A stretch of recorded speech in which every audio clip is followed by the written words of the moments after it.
बेटा ये स्टेशनरी का सामान कुछ खरीदना है। कमल सर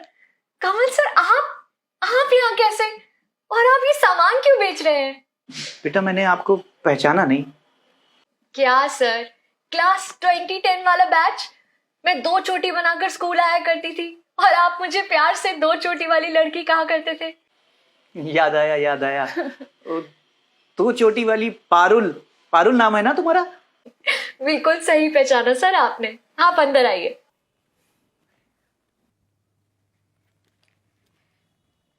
सर पानी।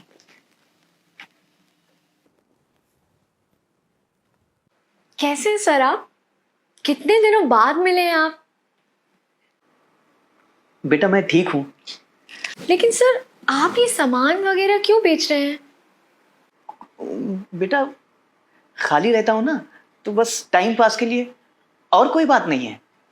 सर अगर कोई बात है तो आप मुझसे शेयर कर सकते हैं। बताया ना मैंने बेटा, सच में टाइम पास के लिए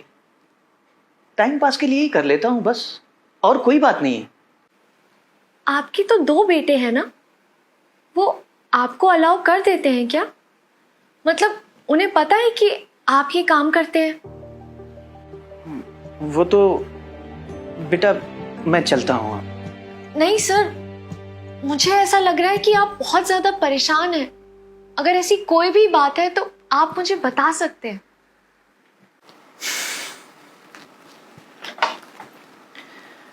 बेटा तुम मेरे बच्चों के बारे में पूछ रही थी ना। बच्चे कहाँ रहे, बड़े हो गए, वक्त बदल जाता है, लेकिन अफसोस तब होता है जब औलाद बदल जाती है। बच्चों के शौक पूरे करने के लिए तुम्हारी आंटी और मैं जाने क्या क्या जतन किया करते थे, लेकिन हमारी जरूरतें भी बच्चों को बेफजूल लगती हैं। एक माँ दिन रात जागकर गीले बिस्तर पर सोकर अपने बच्चों को बड़ा करती है, लेकिन वही माँ जब बूढ़ी हो जाती है, काम नहीं कर पाती है, तो उन्हीं बच्चों को चुभने लगती। जिन बच्चों पे माँ बाप आंच भी नहीं आने देते, उन बूढ़े माँ बाप को बच्चे दूध में पड़ी मक्खी की तरह अपनी जिंदगी से निकालकर बाहर फेंक देते हैं।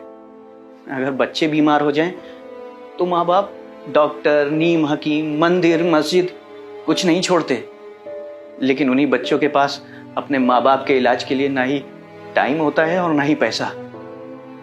2 बेटे हैं मेरे, लेकिन उन्होंने अपने माँ बाप को सामान की तरह बांट रखा है। 6 महीने एक रखता था और 6 महीने दूसरा। पता है, जब तुम्हारी आंटी बीमार हुई और काम नहीं कर पाती थी, तो वो उन दोनों के लिए किसी काम की नहीं रही। मैंने तुम्हारी आंटी का जीवन भर साथ देने का वचन दिया था। बीमारी की हालत में उन्हें घर से लेकर निकल पड़ा। मुझे लगा बच्चे हमें ढूंढने आएंगे, लेकिन नहीं, उनकी तो अपनी दुनिया है और हम शायद उनकी दुनिया का हिस्सा नहीं है। माँ बाप अपने बच्चों के लिए अपनी सारी दुनिया लुटा देते हैं और फिर भी अपने आप को सबसे अमीर समझते हैं, लेकिन वही बच्चे अपने माँ बाप की दवाई और खाने पे पैसा खर्च करना फजूल समझते हैं। बेटा बस इन्हीं छोटी छोटी जरूरतों और तुम्हारी आंटी की दवाई के लिए ये काम कर रहा हूं। सर अगर आपको पैसे की जरूरत थी तो आप बच्चों को पढ़ा भी तो सकते थे, ये काम करने की जगह। बेटा मैं जिस जगह पे रहता हूं ना, वहां पे लोग अपने बच्चों को मेरे पास पढ़ने के लिए नहीं भेजेंगे।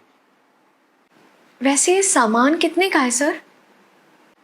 बेटा बस 200 रुपए का। ठीक है सर, मैं आपको इसके 200 रुपये दे दूंगी और आज शाम से ही आप मेरे बच्चों को पढ़ाएंगे और मैं आसपास के बच्चों से भी बात कर लूंगी। आप पढ़ाएंगे ना सर, प्लीज? बिल्कुल बेटा, बहुत बहुत धन्यवाद। कैसी हो माँ? मैं ठीक हूँ बेटा। माँ मैं आपकी अच्छी बेटी तो हूँ ना? हाँ बेटा, तू तो दुनिया की सबसे अच्छी बेटी है। शादी होने के बाद भी मेरा कितना ख्याल रखती है। पर तू ये सब क्यों पूछ रही है? ऐसे ही माँ। माँ अगर मैं कभी भी आपकी केयर ना करूँ या आपको लगे कि मैं बदल गई हूँ, तो आप मेरी पिटाई कर देना। मुझे अपनी फर्ज कभी मत भूलने देना।